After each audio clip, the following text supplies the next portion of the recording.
Bienvenue dans la rediffusion de ce webinaire Carto intitulé Accompagner l'acquisition des compétences à l'aide du e-portfolio qui s'est déroulé donc le 21 mai 2021.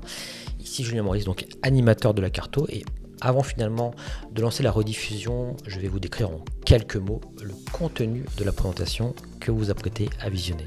Ce webinaire est animé par 3 membres issus de l'EPF, qui est une école d'ingénieurs. Il s'agit d'Irina Hanelock, qui est ingénieure pédagogique, de Marie-Pierre Cuminal, qui est responsable pédagogique du cycle préparatoire sur le campus de Montpellier, et de Norberto Cotena, qui quant à lui est responsable de la formation par apprentissage sur le campus de Sceaux. Cette présentation se déroule donc en 3 temps. Irina nous rappelle dans un premier temps la définition du portfolio et par extension finalement du e-portfolio, avant de nous montrer comment concrètement l'EPF s'en est emparé et a créé d'ailleurs son propre modèle destiné à sa filière généraliste.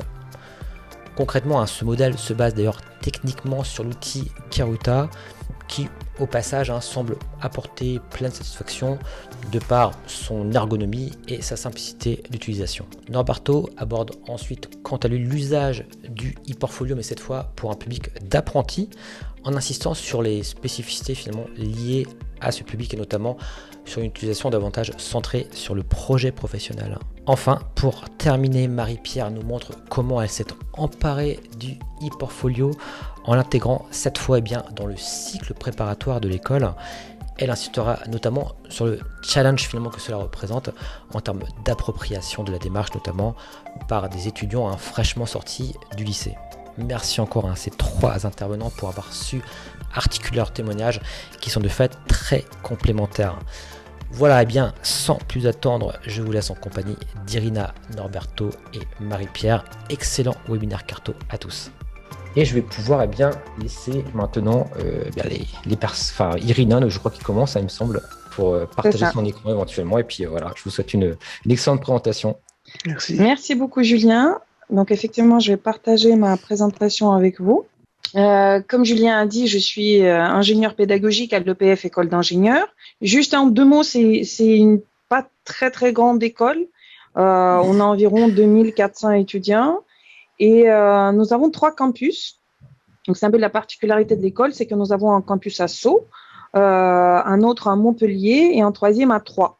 Et je vais vous présenter aujourd'hui en quelques mots à quoi ressemble le portfolio qui a été mis en place à l'EPF. Et après, Marie-Pierre et Norberto vous présenteront plus en détail l'accompagnement et le travail avec les étudiants.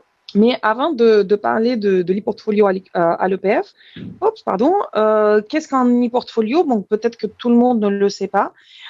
J'ai mis ici une citation de European Institute for Your Learning, mais globalement, il y a différentes définitions, mais tous se rejoignent sur le fait que c'est une collection d'informations. Donc, comme c'est un e-portfolio, ce sont les informations numériques qui décrivent et illustrent l'apprentissage ou la carrière d'une personne. Alors, on a bien sûr, je pense que tout le monde a entendu parler des portfolios de photographes ou d'artistes, mais ici, c'est plus pour l'apprentissage, les portfolios d'apprentissage dont on va parler. Et donc, les portfolios, et ça, c'est très important, je pense, pour nous à l'EPF, c'est un espace privé et le propriétaire, donc l'étudiant qui l'utilise, a le contrôle complet de ce qu'il y a dedans. Et le portfolio que nous avons mis en place, et dont je vais vous parler plus en détail, ce n'est pas un portfolio d'apprentissage, dans le sens où il n'est pas évalué. On ne demande pas aux étudiants de produire un portfolio comme en produit, précisément, en devoir. C'est plus en travail de réflexivité. C'est pour inciter les étudiants à faire un travail réflexif. Ici, je vous ai mis quelques exemples de bénéfices de l'e-portfolio pour l'apprentissage. J'ai trouvé ces informations dans le cahier de Louvain. Ils ont un ouvrage très complet sur l'e-portfolio. Et le premier bénéfice, c'est l'autonomie des étudiants pour le développement des compétences méthodologiques. Et ça, c'est très important. Entre autres, Marie-Pierre, elle va vous parler des étudiants de première, deuxième année qui sont rarement autonomes dans leur apprentissage. Et l'e-portfolio, ça peut vraiment les aider pour ça. C'est aussi la construction identitaire et la facilitation de la projection dans l'avenir. Donc, quand les étudiants ils entrent à l'université ou dans une école d'ingénieurs, souvent ils ont une vision très floue de leur projet professionnel. Et le portfolio, ça peut les aider à le construire. Et enfin, une meilleure estime de soi au travers de l'image positive de ses compétences. Parce que, en fait, ils se rendent compte qu'ils ont des compétences. Très souvent, les étudiants, ils vont à l'école ou à l'université, ils apprennent des choses, mais en fait, ils ne sont pas conscients des choses qu'ils savent faire. Donc, lorsqu'ils passent ensuite un entretien pour un stage ou un entretien d'embauche plus tard, ils ont du mal à exprimer les compétences qu'ils ont. Donc, d'où cette idée de l'e-portfolio. Les grandes étapes à l'EPF, donc ce projet, il a presque 4 ans. Il a été initié en 2018 avec la création d'un prototype et qui a été testé. Ensuite, il y a eu un deuxième test. Donc, à chaque fois, les tests ont été concluants. On a eu des retours positifs des étudiants. Depuis 2020, on a créé un nouveau modèle qui a été utilisé pour toute la filière généraliste. Donc, parce qu'initialement, c'était que 2 formations, l'apprentissage et technologique. Mais maintenant, c'est généralisé à tous les étudiants de l'école. Et depuis cette année, nous avons mis en place un cours d'auto-formation sur Moodle pour inciter les étudiants à utiliser plus les portfolios et à mieux comprendre les enjeux de cet outil. Donc, nous avons identifié à la création de l'e-portfolio 4 objectifs qui sont comprendre la formation, analyser les expériences vécues, développer le développement de compétences et préparer son insertion professionnelle.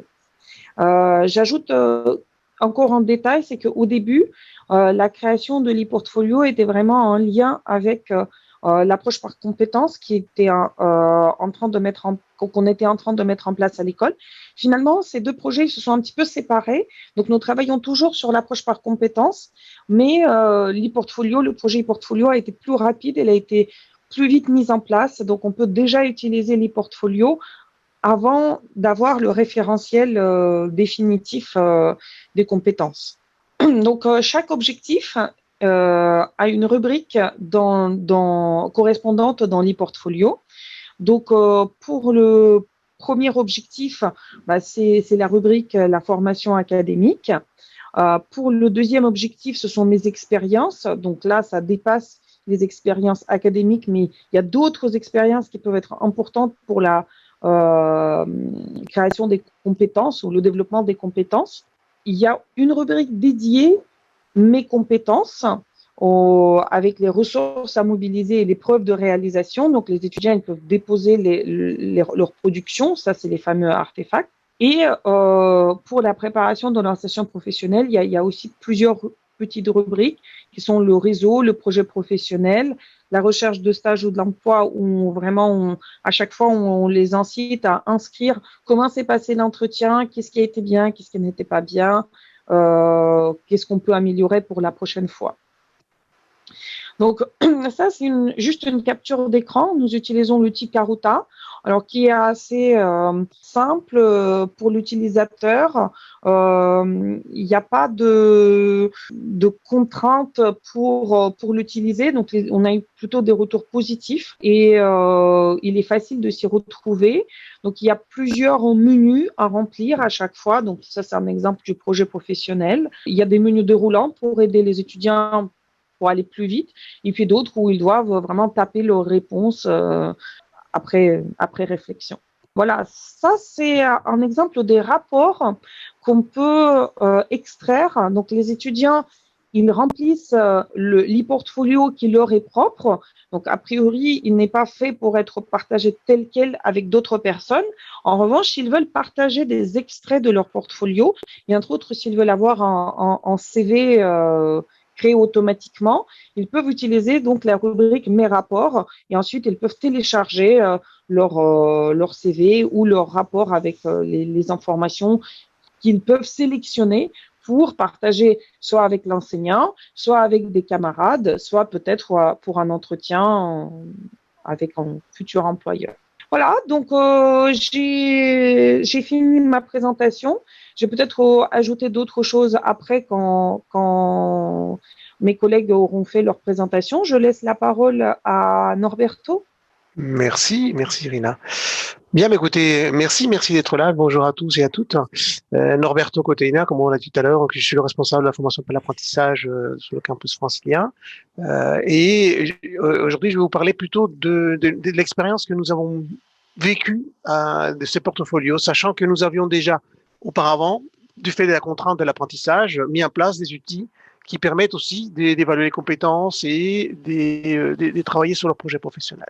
Donc là, dans un premier temps, je vais vous parler du public sur lequel on a utilisé justement cette première version de Karuta et que pour nous aujourd'hui, c'est un outil utilisé au quotidien. Deuxième point, c'est l'évaluation des compétences justement dans la formation elle-même. Le cadre et les objectifs liés à cette utilisation du portfolio qui est plutôt, dans la troisième partie, on va le voir, une démarche qu'on propose aux apprenants, projet professionnel individualisé et bien sûr supporté à travers cet outil. Et après, quelques éléments de retour d'expérience, sachant qu'on va rester ensemble pour éventuellement partager des éléments que vous souhaitez partager. Donc la formation, c'est un public qui est particulier. Irina nous a parlé tout à l'heure. L'EPF est une grande école d'ingénieurs avec trois sites, 3 campus.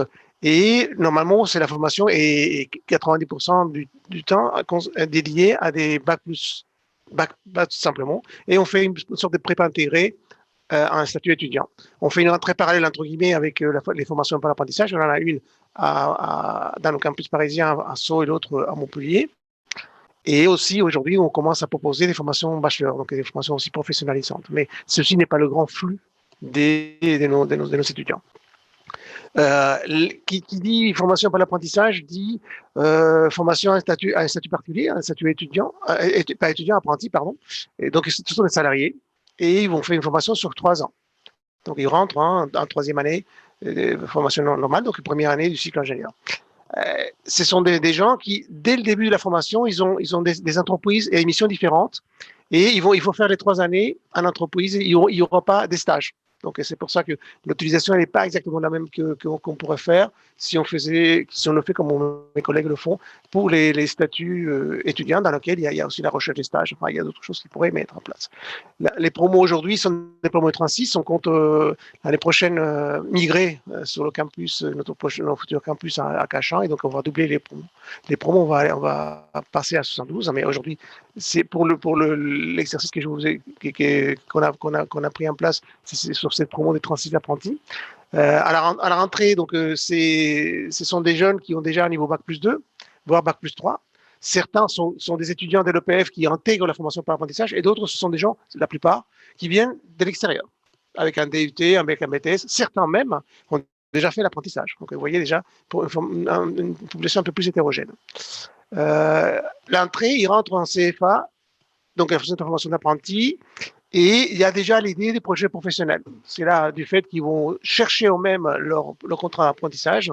Il faut qu'ils préparent un entretien d'embauche, en quelque sorte, avec un RH. Et il y a déjà cette notion, quel est votre projet professionnel, vous intégrez la formation à spécialité ou généraliste, et sur quel métier vous voulez travailler, quels sont les types de postes que vous voulez occuper plus tard, etc. Donc là, déjà, ce sont des notions qui sont déjà évoquées. Première question, c'est dès la rentrée au CFA. Et évidemment, là aussi, il y a la recherche d'un contrat qui s'est fait dès le début. Donc, voilà un petit peu la population, et c'est comme ça qu'on la récupère pour après faire les 3 années de formation. une petite photo pour que vous voyez l'échantillon, les 36. Vous voyez, donc malheureusement, on aurait bien aimé, étant l'ancienne école polytechnique féminine, aujourd'hui EPF, avoir vraiment la parité, mais on a du mal dans les métiers techniques. Mais on a quand même 20% des dames dans nos formations. Vous voyez, les diplômes, c'est plutôt les autres, c'est des classes primaires, etc. Donc vous voyez, la plus grosse partie des effectifs sont des DUT. Après, on a des BTS aussi. Et vous voyez, les entreprises, on en a pas mal. Donc celle qui nous prend le plus, c'est Safran pour cette promo-là, 6 apprentis, et en allant jusqu'à 25 entreprises différentes. Vous voyez déjà un petit peu encore un trait de cette population qui sont des gens qui travaillent avec des maîtres d'apprentissage qui ont des métiers différents, mais aussi avec des entreprises différentes. Là, vous voyez simplement une photo comme ça, très, très flash. Je ne vais pas aller dans les détails. On voit bien des gens comme Monoradis qui travaillent dans l'agro. Continental, c'est un sous-traitant automobile. La SNCF, tout ce qui est mobilitiste, mais aussi dans les technicentres de maintenance. EDF, c'est autant à Montrouge où il étudie les automatismes des centrales nucléaires que la maintenance aussi des centrales, des réseaux de distribution, etc., etc. Vous voyez, le panel était assez large jusqu'à la recherche de la CNRS avec l'Institut national de rétroprojection, l'automobile, etc. Vous voyez, donc c'est un panel large, et aussi dès le début de la formation, puisque c'est une obligation quand on fait une formation pour l'apprentissage, d'avoir un journal de bord, enfin un cahier de suivi des apprenants. Et dès le début, ils ont été confrontés à cette évaluation par les compétences. Donc la formation s'est fait un crescendo. Première année, c'est plutôt des gens qui ont une vision globale, qui s'intègrent à l'entreprise. Deuxième année, c'est des gens qui vont plutôt avoir déjà un côté plus fonctionnel, et ils vont déjà pouvoir mener des études, des projets, technicité, etc. Et la troisième année, c'est carrément le côté enjeu, le côté vision globale, etc. qu'on cherche. Donc là, vous voyez une évaluation semestrielle. Premier semestre, on a déjà un certain nombre d'évaluations dans lesquelles ils vont se positionner, sans objet, inexistant, notion, etc. Simplement, gardons ça en tête parce que c'est une contrainte qu'on a, et qu'on a aussi pris en compte au moment de l'emploi des portfolios. Donc là, quand on évalue aussi les compétences, déjà eux, ils sont tributaires à cette évaluation professionnelle. En fait, quand on évalue par son N+1, à l'entreprise, on ne va pas lui mettre 15,17 en notation. On va dire A, objectif atteint, voire dépassé. B, objectif atteint, partiellement atteint, mais avec des écarts mineurs. Donc ceci fait partie d'un retour pédagogique aussi. L'intérêt d'avoir validé une compétence, ça veut dire que s'il y a encore des choses à parfaire, on le met aussi dans l'évaluation. C'est pas une évaluation punitive.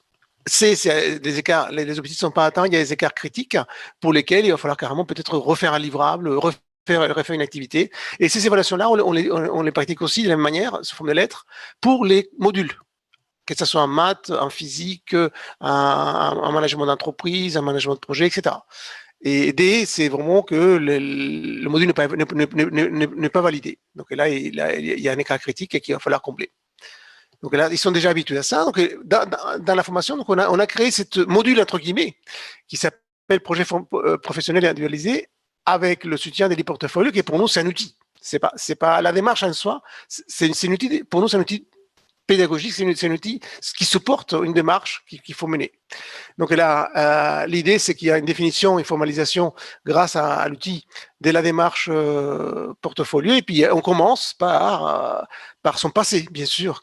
Dès qu'on prend l'outil en main, on commence par son passé. J'ai déjà fait ceci, j'ai déjà fait cela. Et on peut déjà commencer, comme on disait Irina tout à l'heure, commencer à mettre des preuves dans mon portfolio. J'ai déjà été à un DUT, j'ai déjà fait une formation, j'ai déjà été une expérience à l'international, j'ai travaillé à l'étranger.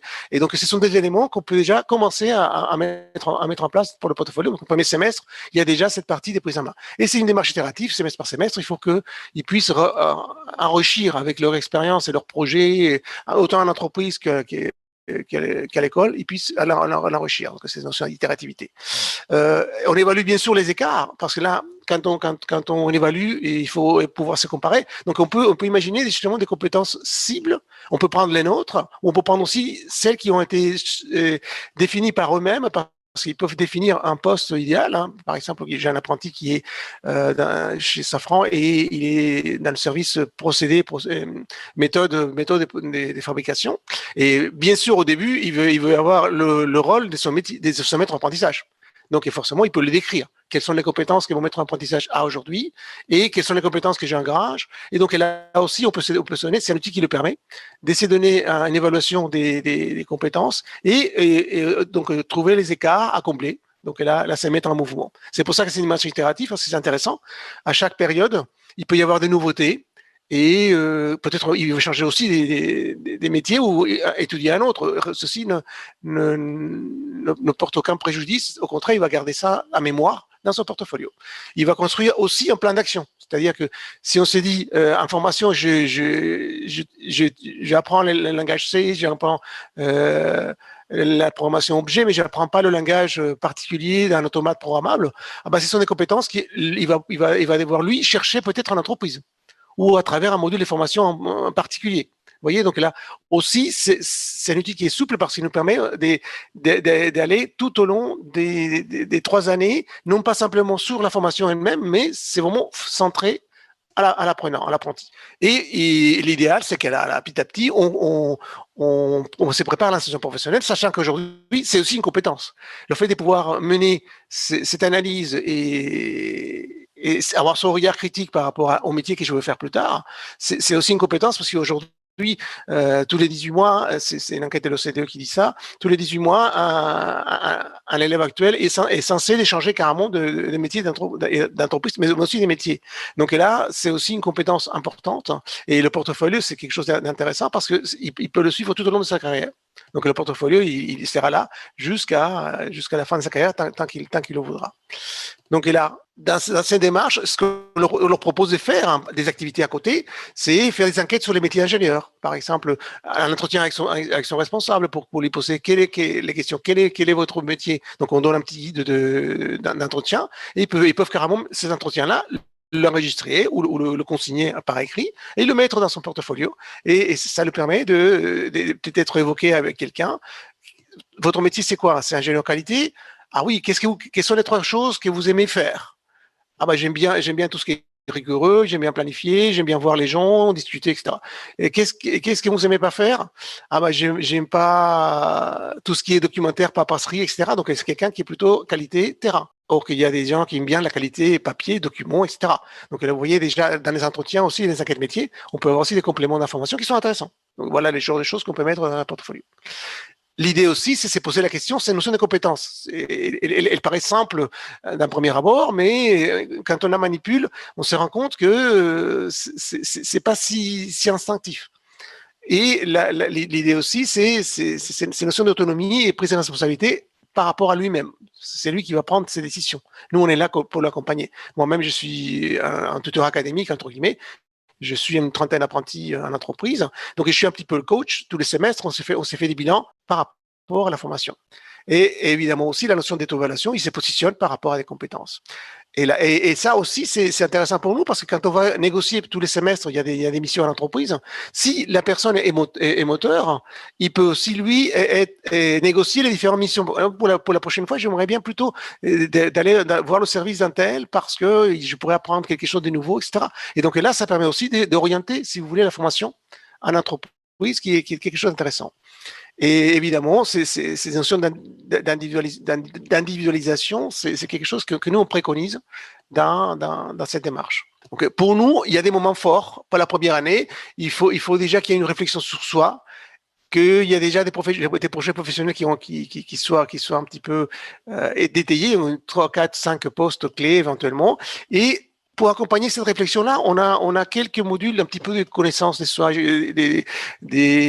par exemple, on a un module qui présente qu'est-ce que c'est que le quotient émotionnel, l'intelligence émotionnelle. L'autre, c'est carrément un séminaire des 2 jours, la connaissance de soi. Ce sont des éléments réflexifs qui accompagnent l'étudiant et qui sont aussi des éléments qui peuvent être donnés dans la première année, dans la réflexion de nos apprentis. En deuxième année, on renforce l'analyse, on va aller un peu plus loin. Déjà, il y a des projets qui sont un peu plus construits en deuxième année, autant à l'école, puisque là, on est plutôt dans une période plutôt fonctionnelle, dans laquelle on essaie de comprendre les choses, on essaie de faire des cahiers des charges, enfin, un certain nombre de choses qui sont beaucoup plus complètes.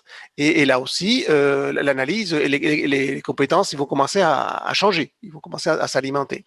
Et éventuellement, là, on commence déjà non pas avoir quelque chose de sommaire, mais quelque chose un peu plus précis par rapport à des postes cibles, etc.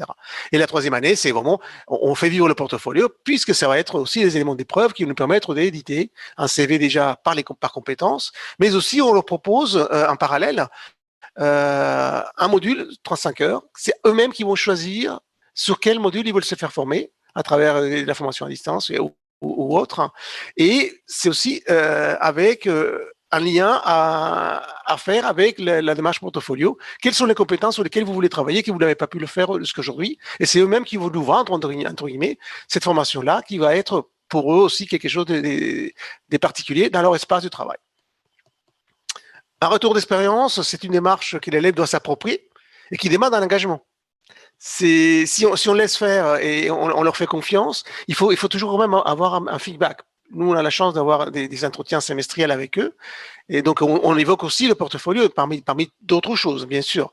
Mais on voit bien que aussi, on a un outil qui permet de travailler sur la vie scolaire et sur la vie associative, etc., qu'on appelle les travaux personnels encadrés dans le sens où on se donne un cadre. Et notamment, au centre de cette évaluation-là, on peut aussi avoir un regard en direct par rapport à la démarche qui est suivie. Comme on a dit tout à l'heure, c'est pas une sanction. Il faut pas qu'ils le voient comme une sanction. C'est plutôt un outil qui va le permettre. Donc là, comme je vous disais tout à l'heure, on entoure ça des démarches de réflexion. On a un petit atelier qui s'appelle Être professionnel.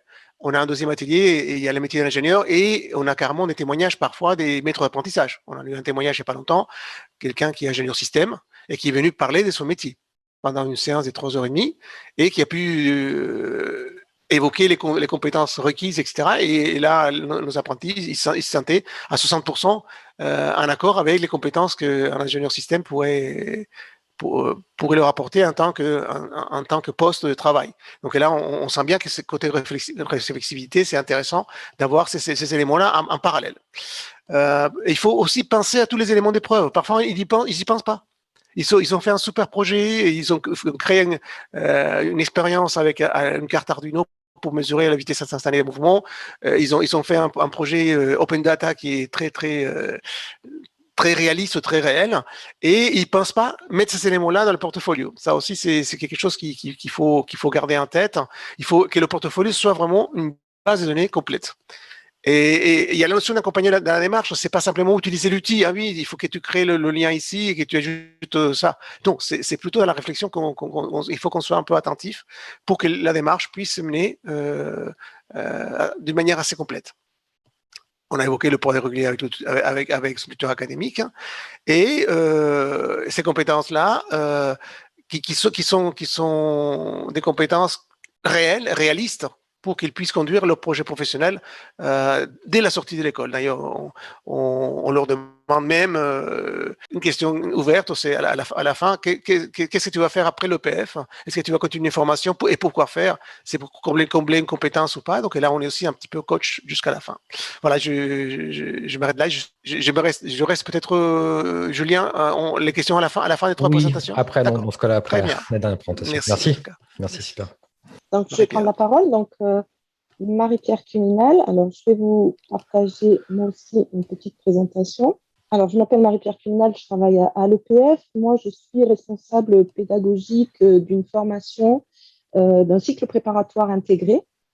Spécifiquement, on l'appelle formation technologique parce que c'est un cycle préparatoire qui accueille des bacheliers STI 2D pendant 2 ans pour leur permettre d'entrer en école d'ingénieur. Donc, ce que je vais vous présenter, moi, c'est un petit peu différent par rapport à ce que vient de vous présenter Norberto, puisque moi, j'ai coordonné et accompagné un public tout à fait différent. Ce sont des étudiants qui sont en cycle préparatoire, donc qui arrivent directement du lycée et qui vont faire 2 années de prépa intégrée, donc post-bac. Donc, ce sont des étudiants qui ne connaissent absolument pas le milieu professionnel, qui sont là, qui découvrent l'enseignement supérieur, qui ont très peu de projections sur les années à venir et un projet professionnel encore flou, parfois pas du tout construit. Et puis, Irina l'a un petit peu dit, vraiment une méconnaissance des compétences déjà acquises ou des compétences académiques, mais également des compétences transversales ou personnelles. Et pour la plupart, un gros manque de recul sur leur formation. Donc, un public tout à fait différent de celui des apprentis qui peuvent être en formation par apprentissage. Donc là, c'était des promos aussi d'une trentaine d'étudiants à chaque fois. Et on leur a présenté donc en 2018 ce projet d'e-portfolio. La première réaction des étudiants, c'est la perplexité. Très perplexe par rapport à cet outil. Qu'est-ce que c'est? Qu'est-ce qu'on va faire avec ça? Quelle est l'utilité de cet outil? Des remarques, moi j'ai choisi une formation scientifique, je veux aller en école d'ingénieur, je suis pas là pour rédiger des choses, le développement personnel, la connaissance de soi encore, ce sont des gros points d'interrogation pour eux. Et puis une inquiétude sur l'investissement en temps, hein. Donc comme vous l'a dit Irina, à l'EPF, l'e-portfolio n'est pas une évaluation. On propose cet outil aux étudiants, on va les accompagner dans la mise en place de cet outil, mais c'est pas évalué. Alors du coup, des étudiants qui sont habitués à travailler pour avoir des notes se disent bon, ça va me prendre beaucoup de temps, je vais devoir passer du temps là-dessus, je préfère aller travailler mon module de maths ou de physique. Voilà. Et évidemment, on leur présente ça comme un outil professionnel, comme une préparation à leur projet professionnel, et ces objectifs-là, pour eux, sont encore très lointains. Alors, évidemment, ils ont besoin d'un accompagnement et on a fait le choix de leur présenter l'outil et de simultanément, pendant la même séance, en salle informatique, présentation et prise en main de l'outil sur Karuta. Simultanément, comme ça, pour qu'ils puissent se rendre compte de ce que représentait ce portfolio, de tous les renseignements qu'ils allaient pouvoir mettre dans cet outil. Alors, c'est évidemment quelque chose de très personnel et c'est eux qui font le choix de renseigner ou pas. Et on les accompagne et on les a accompagnés avec au moins 2 séances par semestre en groupe. L'idée, c'est de les accompagner évidemment vers l'autonomie, c'est-à-dire leur faire comprendre que ça va être à eux de compléter au fur et à mesure leur portfolio. Et pour ça, on a impliqué toute l'équipe pédagogique, c'est-à-dire que chaque enseignant dans son module, à la suite d'un projet, à la suite, au moment de la recherche de stage, à la suite d'une séance de TP, qui va inciter les étudiants en leur disant, ben voilà, là, au cours de cette semaine, pendant ce projet, vous avez développé des compétences académiques, mais aussi des compétences transversales de savoir-être. Vous avez été leader dans le projet ou alors vous avez développé des compétences diverses. À vous, pensez, allez compléter votre portfolio, allez valoriser ces expériences-là, allez valoriser ces compétences-là. Ça peut être aussi des compétences associatives, des étudiants qui ont mené un projet associatif au sein de l'école ou qui ont participé à un événement au sein de l'école. Voilà. Et là, on s'est aperçu que tout doucement, très progressivement, les étudiants mettaient en place une démarche réflexive, une démarche tout à fait nouvelle pour eux, et collectivement. C'est-à-dire que cette démarche et cet accès à la démarche réflexive est très hétérogène suivant les étudiants. Et on s'est aperçu que collectivement, ils s'impliquaient les uns les autres. Tiens, moi, j'ai mis ça. Ah oui, c'est une bonne idée. Et j'ai fait un job d'été, je vais le valoriser, moi aussi. Voilà. Donc, le collectif joue un grand rôle. Alors voilà, avant d'échanger en direct avec vous sur des questions, voilà un petit bilan que l'on a pu, actuel, sur la mise en place de notre e-portfolio. Donc, beaucoup de points positifs et de retours positifs de la part des étudiants. Tout d'abord, l'appropriation des compétences, qu'elles soient académiques, donc enseignées, qu'elles soient personnelles, qu'elles soient transversales. Donc, une appropriation des compétences acquises et puis en cours d'acquisition, voire même justement une visibilité sur les compétences visées sur les prochaines années de leur formation. Parce que bien sûr, il y a des menus déroulants dans le portfolio avec les compétences qui sont attendues année par année.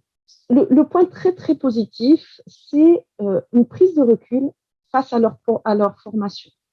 C'est-à-dire qu'ils sont moins le nez dans l'évaluation et seulement l'évaluation. On a noté une prise de recul justement sur toutes ces compétences.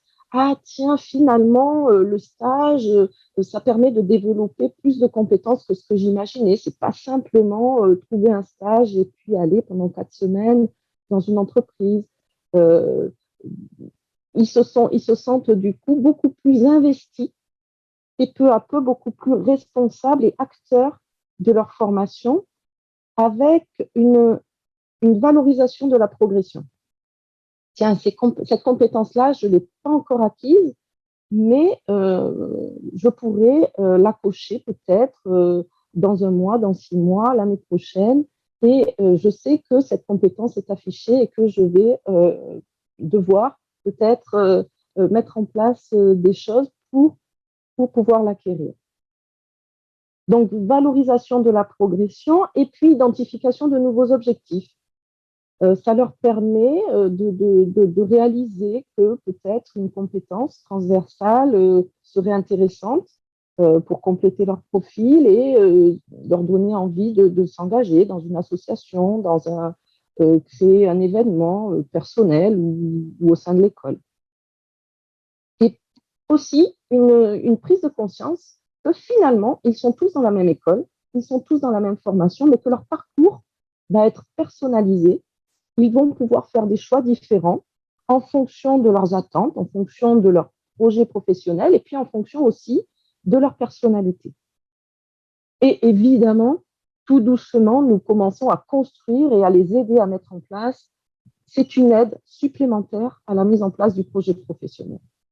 Voilà, puisque cet outil permet de visualiser un CV, une forme de récapitulatif de leurs expériences et de leurs compétences acquises. Alors, les points négatifs, c'est que, évidemment, l'accompagnement, Lamberto l'a souligné, mais l'accompagnement est indispensable. Donc, il faut débloquer des créneaux, mettre en place des séances spécifiques pour accompagner les étudiants dans cette démarche. Mais il faut également accompagner l'équipe pédagogique, former les enseignants à cet outil, à ce qu'on attend, aux objectifs qui sont visés, et pour que chaque enseignant et que chaque personne de l'équipe pédagogique puisse accompagner les étudiants tout au long de la formation. Alors, on a noté, évidemment, ce que je vous disais tout à l'heure, ce qui est un petit peu, alors difficile, non, mais il faut prendre en compte dans l'accompagnement que la progression dans la réflexivité est hétérogène et qu'elle est personnelle à chaque étudiant, et les questions n'arrivent pas toutes au même moment, et que, voilà, il faut savoir individualiser un petit peu. Les difficultés qu'on a notées aussi de la part des étudiants, c'est des difficultés dans la formalisation de ce portfolio, c'est-à-dire on leur dit, voilà, vous avez réalisé un projet, vous pouvez le mettre dans votre portfolio, mais comment je rédige, comment j'écris, oui, j'ai appris des choses, mais comment je peux valoriser ça, trouver le vocabulaire adapté, trouver les mots-clés adaptés, ne serait-ce qu'au tout départ, quand on leur dit, présentez-vous, quels sont vos points forts, vos points faibles, ils ont un petit peu du mal.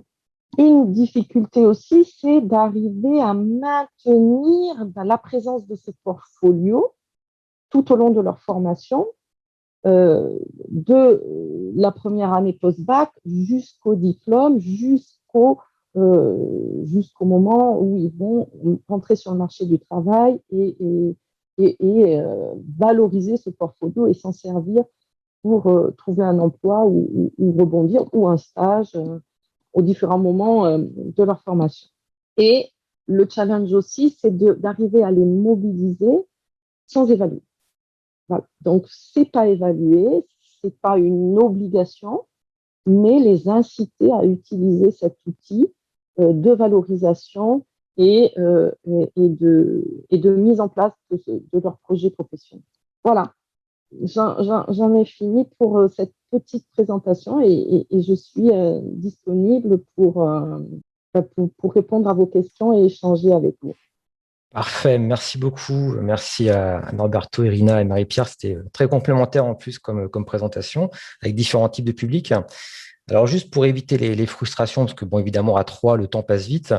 Là, on va clôturer à 11 heures, donc pile poil pétante, puisque j'aime bien respecter un peu ce timing-là. Par contre, je crois que vous avez un petit peu de temps pour rester après. Donc, éventuellement, pour les personnes qui souhaiteront poser des questions qui n'auraient pas eu le temps de les poser pendant ces petits échanges de 10 minutes qui va suivre, eh bien, n'hésitez pas à rester un petit peu avec nous. On prendra un café tranquillement en échangeant.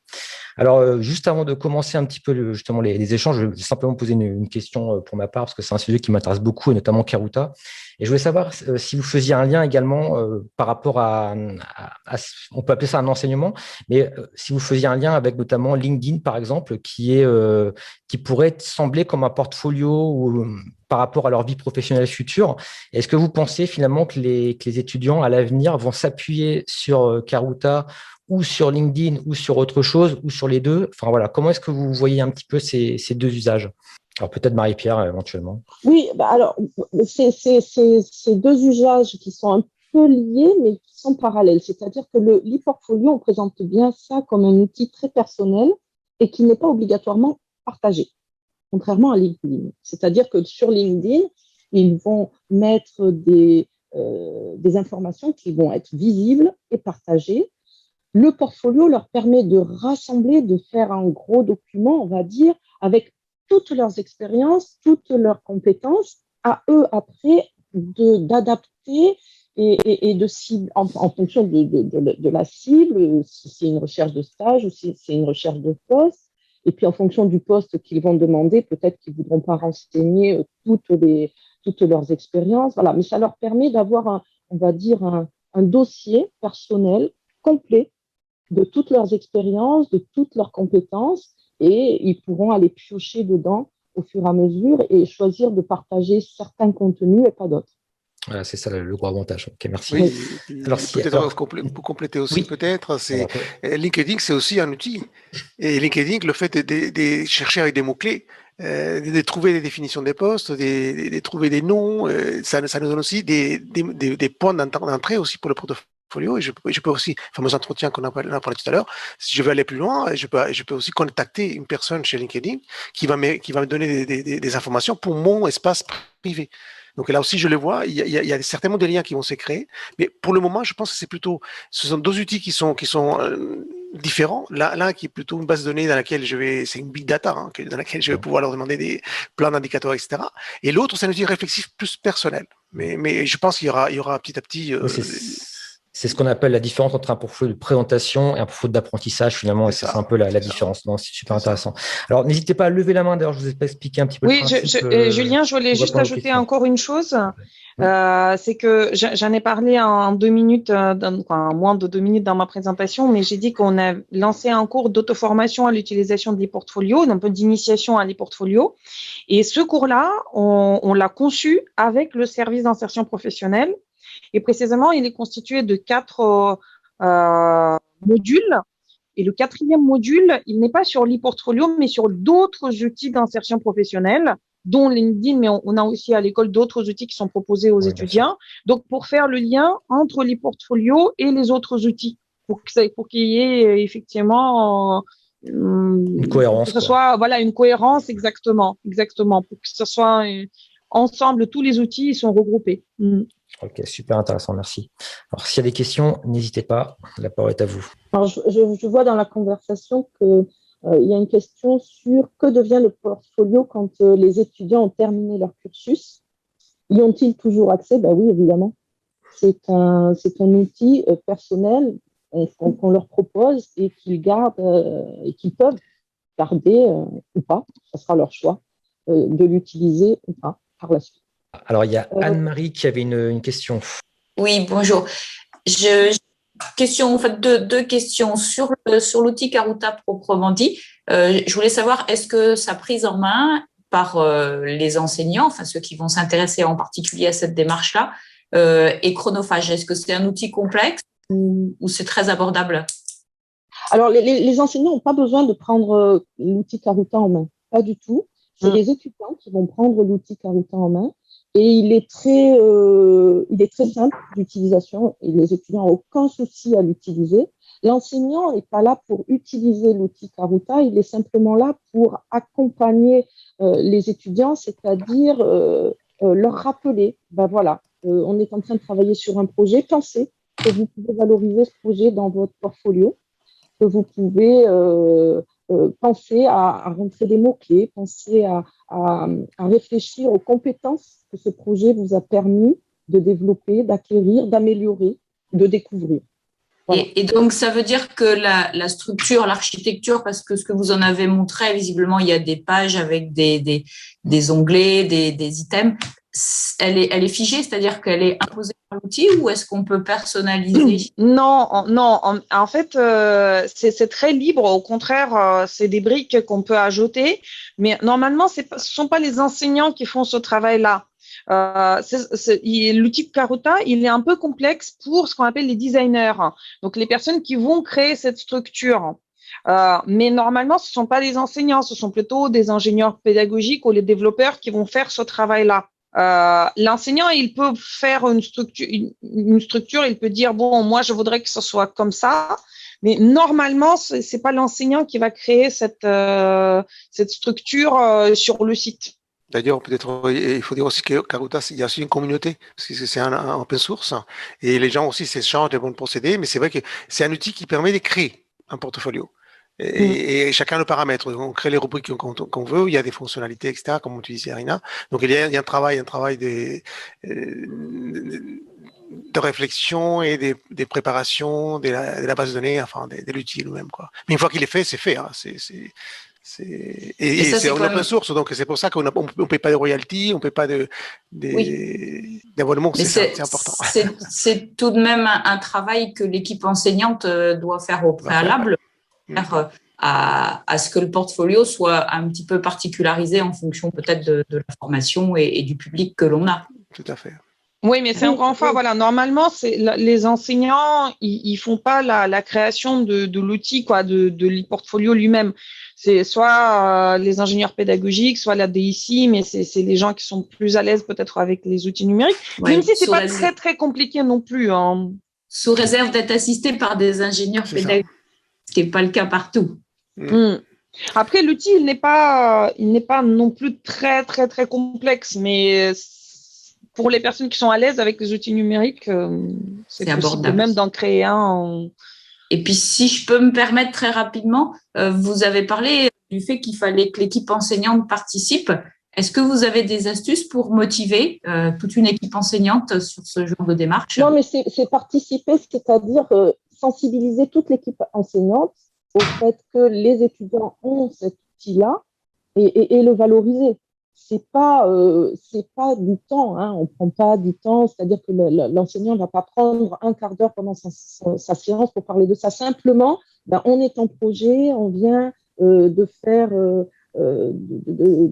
quelque chose d'intéressant, un apprentissage par projet, on vient de faire une série de TP qui a pu mettre en évidence certaines compétences. Donc, juste signaler aux étudiants, pensez, tiens, ça serait bien que dans votre portfolio, ça puisse apparaître. Ok. Voilà. Et pour compléter aussi. Merci beaucoup. Et pour compléter aussi, on peut le faire pendant une soutenance d'un projet. À la fin du projet, le retour d'expérience, et puis voilà, j'ai retenu ça et ça et ça, et c'est exactement ce que je mettrai dans mon portfolio. Okay. Mais c'est vrai, comme disait Marie-Pierre, là, c'est pas du temps comme on pense 2 heures, 3 heures de cours le soir. C'est non. Merci. Est-ce qu'il y avait d'autres questions? N'hésitez pas à prendre la parole. Oui, j'ai une question sur est-ce que vous avez réussi à évaluer à peu près le temps que l'étudiant passe à la réalisation de son portfolio? Après, je sais que c'est une démarche que vous avez indiquée comme étant tout au long du cursus, mais l'étudiant a aussi parfois envie d'identifier l'investissement qui lui sera demandé. Est-ce que c'est du 1 heure par semaine? Enfin, après, je peux comprendre aussi qu'il y a des temps où il va passer plus de temps, par exemple à la fin d'un stage, où il va peut-être passer une demi-journée pour faire le bilan là-dessus, mais avoir un peu une échelle de temps, si vous avez des infos là-dessus. Je pense que le temps, il est proportionnel à l'année de formation, c'est-à-dire nous, on propose cet outil dès le cycle prépa. Là, ils vont passer peu de temps. Ça va être, je ne sais pas, 1 heure par semestre peut-être, ou 2, pas plus. Mais ils vont amorcer l'outil, ils vont commencer à le compléter tout doucement. Et évidemment, plus ils vont approcher de leur diplôme, plus ils vont avoir de projets, plus ils vont avoir de stages, de missions à l'international et de choses à renseigner, et plus ils se projettent dans leur insertion professionnelle à venir. Donc, l'outil va devenir de plus en plus intéressant pour eux. Mais au départ, il n'y a pas besoin de beaucoup de temps. C'est quelque chose qui leur fait peur, et c'est une des questions qu'ils posent tout de suite. Combien de temps il faut qu'on passe là-dessus? Mais ça ne représente pas tant de temps que ça. Oui, je me permets d'ajouter une chose, on a fait le questionnaire avec les prototypes, et là, les résultats qu'on a eus, c'était 4h50 sur 2 mois et demi d'utilisation. Mais sachant que voilà, là, les étudiants, ils étaient vivement incités à l'utiliser. Il y avait des séances d'accompagnement aussi en plus, donc ils devaient se préparer pour ces séances. Donc là, ça a fait presque 5 heures sur 2 mois et demi. Mais effectivement, ça, c'est fluctuant. Irina, c'était vraiment pour le lancement, c'était la classe pilote, la promo pilote, qu'on a beaucoup incité à utiliser Karuta parce qu'on voulait des retours sur l'utilisation, la simplicité. On voulait savoir si les rubriques, on avait la pertinence des rubriques, voilà. Donc là, on les avait beaucoup incités, et effectivement, ça avait représenté 4h30, ce qui les a pas foncièrement gênés d'ailleurs dans les retours qu'ils nous ont fait. Et j'ai ajouté une chose parce que il y avait des personnes qui posent des questions sur les leviers de motivation, etc. Et c'est vrai que c'est une question difficile. Alors j'ai mis un lien vers une vidéo de présentation du cours d'initiation à l'e-portfolio qu'on a mis en place. Donc vous pouvez le regarder après notre rencontre pour avoir une petite idée. Mais c'est vrai que lorsqu'il n'y a pas d'accompagnement personnalisé, c'est assez difficile. Donc là, avec ce cours, on a eu quand même de bons retours. Il y a déjà les étudiants, ils s'inscrivent. On a vu qu'il y avait des étudiants qui ont fini le parcours et qui ont vraiment sérieusement travaillé. Mais effectivement, c'est pas évident. On a quelques réfractaires. Dans le lot, il y a toujours le petit pourcentage de réfractaires qui ne voient pas l'intérêt et qui n'ont pas envie. Et ça peut aller du simple au double. Hein. Super, merci beaucoup. Alors, je pense qu'on va clôturer là. Je vais juste malgré tout vous partager juste mon écran avec la petite musique. Hein, désolé, c'est mon petit hobby. Donc, je rappelle que ce webinaire a été proposé par la cartographie des temps pédagogiques. Donc, encore une fois, n'hésitez pas à aller sur le site. Vous retrouvez de toute façon ce qu'on s'est dit là sur la chaîne YouTube de la Carto. Donc, n'hésitez pas, il y aura la rediffusion de ce webinaire là. Donc, ce que je vous propose maintenant, donc à ceux qui veulent rester, donc merci encore d'ailleurs à Norberto, Irina et Marie-Pierre, vraiment c'était vraiment passionnant et c'est un sujet vraiment ultra d'actualité finalement. Et merci d'avoir partagé ça. Et je pense surtout que Karuta a un bel avenir. Je sais qu'il y avait un outil comme Mahara qui existait aussi, mais qui a un peu moins pris. Et j'ai l'impression que Karuta est beaucoup plus accessible et c'est vraiment super intéressant en tout cas que cet outil existe maintenant. Donc voilà, je vais simplement arrêter le partage d'écran et puis ceux qui veulent rester avec nous, moi je vais arrêter tranquillement l'enregistrement et puis voilà, vous pourrez poser vos questions maintenant tranquillement.